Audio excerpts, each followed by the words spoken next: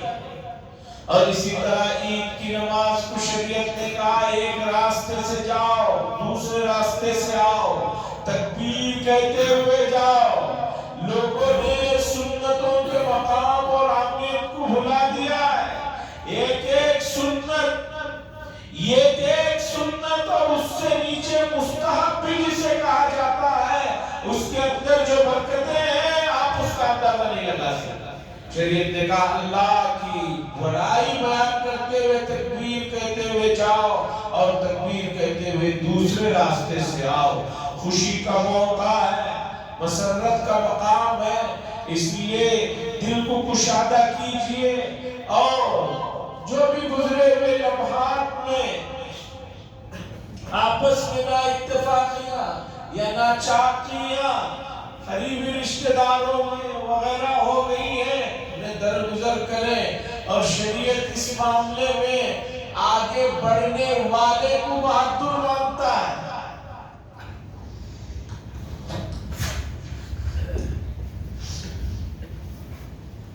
شریعت اس آدمی کو بڑا بہادر مانتی ہے جو ایسے معاملات میں خود آگے بڑھ کر جو ہے اقدام کرے۔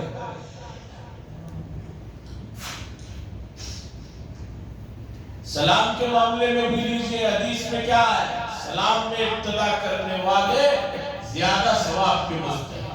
اور رسول اللہ صلی اللہ علیہ وسلم کا اسوہ دیکھیے، حضرت انس رضی اللہ تعالیٰ عنہ فرماتے ہیں جنہوں نے 10 سال رسول اللہ صلی اللہ علیہ وسلم کی خدمت میں رہے، وہ فرماتے ہیں کہ ہم بچوں نے ہم بڑوں نے بہت کوشش کی کہ کبھی سلام ہم رسول اللہ صلی اللہ علیہ وسلم سے پہلے کر دے، کبھی ایسا نہیں ہوا بلکہ ہمیشہ رسول اللہ صلی اللہ علیہ وسلم ہم سے پہلے ہمیں سلام کرتے۔ ایک رسول کے امتی کے لیے رسول کے اسوے سے بڑھ کر کیا چیز ہے؟ ان سے بڑا کون ہمارے لیے آئیڈیل ہے؟